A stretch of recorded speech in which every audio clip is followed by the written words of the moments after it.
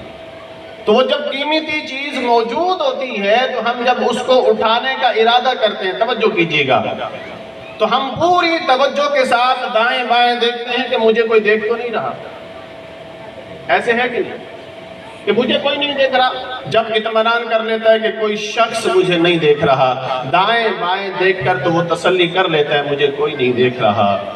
میں یہ عرض کرتا ہوں تھوڑی سی نظر آسمان کی طرف بھی اٹھائے اور دیکھے کہ مجھے لوگوں میں سے تو کوئی نہیں دیکھ رہا، لوگوں کی نظر تو مجھے نہیں دیکھ رہی، کوئی کیمرے کی نظر بھی مجھے نہیں دیکھ رہی، لیکن ایک نظر ایسی ہے جو مجھے ہمہ وقت دیکھ رہی ہے، وہ رب کی نظر ہے۔ اور اللہ تعالیٰ فرماتا ہے ان اللہ سمیع بصیر، بے شک اللہ تعالیٰ سننے والا اور دیکھنے والا ہے۔ پھر فرماتا ہے ان اللہ علیم بذات الصدور، بے شک تمہارا رب تمہارے دلوں کی باتوں سے بھی واقف ہے۔ سبحان اللہ۔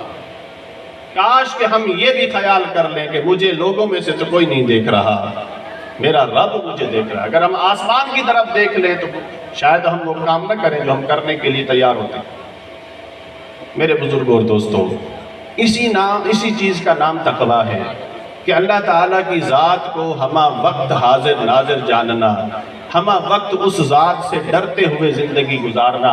اور قرآن کہتا ہے سورۃ الرحمن میں اللہ تعالیٰ کا ارشاد ہے وَلِمَنْ خَافَ مَقَامَ رَبِّهِ جَنَّتَانِ، جو رب کے حضور کھڑا ہونے سے ڈرتا ہو، یعنی ڈرتے ہوئے زندگی گزار رہا ہے کہ مجھے میرے رب کے سامنے حاضر ہونا ہے، مجھے جواب دینا ہے، اپنی پوری زندگی کا حساب اپنے رب اپنے مالک کی خدمت میں پیش کرنا ہے۔ فرمایا اس کے لیے 2 جنتیں ہیں، اس کے لیے 2 جنتیں ہیں۔ اللہ تعالیٰ ارشاد فرماتا ہے اس کے لیے 2 جنتیں ہیں۔ کیا مطلب؟ جو شخص ڈرتے ہوئے زندگی گزارے۔ آج ہم یہ دعویٰ تو کرتے ہیں کہ اللہ مجھے دیکھ رہا ہے، وَتَصْدِيقٌ بِالْقَلْبِ بھی کرتے ہیں، لیکن یقین مانیے آج ہماری کیفیت یہ ہے کہ ہم اللہ تعالیٰ کی ذات سے نہیں ڈرتے، آج ہم دنیاوی اسباب سے ڈرتے ہیں۔ فلاں دیکھ رہا ہے کیا ہوگا، وہ مجھے دیکھ رہا ہے کیا کہے گا، یہ نہیں دیکھتے کہ میرا رب کیا کہے گا، میرا رسول کیا کہے گا۔ جو رب سے ڈرتا ہو، رب سے ڈر کر زندگی گزارتا ہو، اسے پھر دنیا سے ڈرنے کی ضرورت ہی نہیں پڑتی، دنیا سے اللہ تعالیٰ بے نیاز کر دیتا ہے۔ تو یہ تقویٰ کی بہترین سروس کرواتا ہے، بہترین تربیت رمضان کرواتا ہے، اور ہمیں ایک بہترین ٹریننگ یافتہ بنا کر پھر یہ رخصت ہو جاتا ہے، پھر 11 مہینوں کے بعد دوبارہ آتا ہے۔ لیکن افسوس کہ ان ایام کو بھی، ان دنوں کو بھی، اس رمضان کے دنوں کو بھی ہم غفلت میں گزار دیتے ہیں۔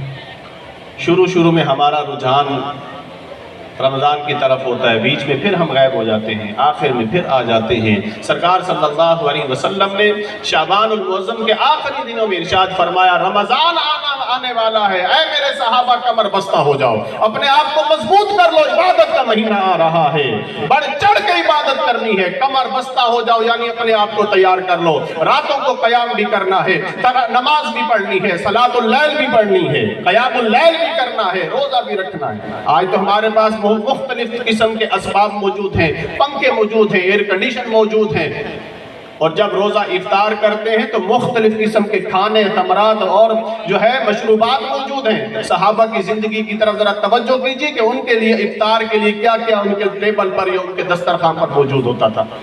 نمک سے، کھجور سے، پانی سے روزہ کھولا جاتا تھا۔ تو اتنے وسائل ہونے کے بعد بھی ہم غفلت کریں اور اس مہینے کو غفلت میں گزار دیں تو اس سے بڑی ہماری بدبختی کیا ہوگی؟ آخری بات عرض کروں، سرکار دو عالم علیہ السلام کا فرمان ہے کہ جس نے اپنی زندگی میں رمضان کو پایا اور رمضان کی برکتیں حاصل کرتے ہوئے اپنی بخشش نہ کرائی، اس شخص کی ناک خاک آلود ہو جائے۔ کہ رمضان بخشش کا بہترین سامان ہے۔ اور یہ آخری ایام چل رہے ہیں، آخری دن چل رہے ہیں۔